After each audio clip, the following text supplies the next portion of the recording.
Shalom, terimalah salam warta dari Bukit Fajar. Jadikanlah mereka muridku. Dalam nama Bapa dan Putra dan Roh Kudus. Amin. Tuhan sertamu. Inilah Injil Yesus Kristus menurut Yohanes.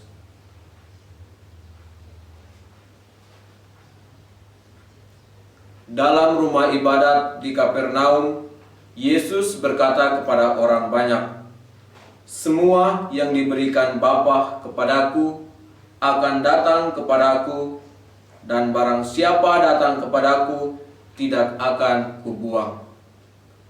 Sebab aku telah turun dari surga bukan untuk melakukan kehendakku, tetapi untuk melakukan kehendak Dia yang telah mengutus aku. Dan inilah kehendak Dia yang telah mengutus aku, yaitu supaya dari semua yang telah diberikannya kepadaku, jangan ada yang hilang, tetapi supaya aku bangkitkan pada akhir zaman. Sebab inilah kehendak Bapa-Ku, yaitu supaya setiap orang yang melihat Anak dan yang percaya kepadanya beroleh hidup yang kekal. Dan supaya aku membangkitkannya pada akhir zaman."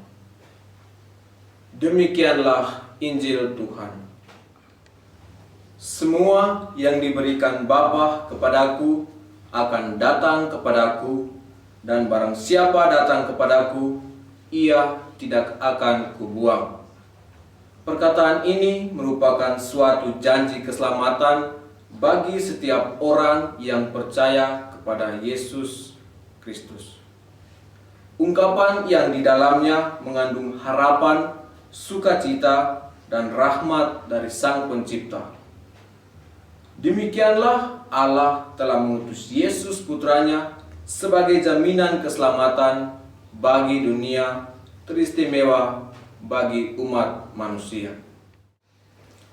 Saudara-saudari yang terkasih dalam Kristus, keselamatan yang dianugerahkan Allah kepada manusia terwujud dalam diri Yesus Kristus. Bacaan Injil pada hari ini memperlihatkan bagaimana Allah berkarya dalam diri Yesus. Yesus yang datang ke dalam dunia ini pertama-tama bukan karena kehendaknya sendiri, melainkan karena kehendak Allah lah. Jaminan kehidupan kekal bagi setiap orang terlaksana dalam diri Yesus melalui penderitaan, wafat, dan kebangkitannya yang seringkali kita rayakan pada hari Paskah. Seperti yang disabdakan Yesus, "Dan inilah kehendak Dia yang telah mengutus aku, yaitu supaya semua yang telah diberikannya kepadaku jangan ada yang hilang, tetapi kubangkitkan pada akhir zaman.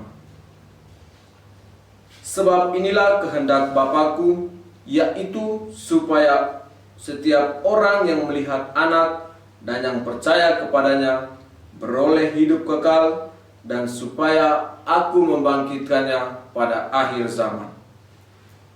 Hal ini berarti keselamatan Allah tidak hanya terjadi bagi orang hidup, tetapi berlaku juga bagi mereka yang telah mati. Tugas kita selanjutnya adalah percaya dengan sungguh kepada Yesus bahwa keselamatan juga dapat terjadi bagi mereka yang telah mendahului kita. Saudara-saudari yang terkasih dalam Kristus, menyadari bahwa pentingnya keselamatan bagi arwah orang beriman, Gereja Universal menyediakan hari ini khusus untuk mendoakan mereka. Sebagai tubuh mistik Kristus, gereja mengajak seluruh anggotanya berdoa bagi arwah yang telah meninggal dunia. Berangkat dari iman akan Kristus, kita juga perlu membantu mereka dalam perjalanan mereka menuju kediaman di surga bersama para kudus. Sebab percumalah kita berdoa bagi mereka tanpa iman kebangkitan. Seperti Kristus yang telah bangkit dari antara orang mati, demikian pula kita dibangkitkan seperti Dia. Sebab sama seperti Yesus yang datang karena satu manusia, demikian pula semua orang akan dihidupkan kembali karena satu orang manusia. Semoga melalui bacaan hari ini, karya keselamatan Kristus selalu mendampingi hidup kita. Semoga demikian. Tuhan memberkati kita. Pergilah, engkau diutus. Dalam nama Bapa dan Putra dan Roh Kudus. Amin.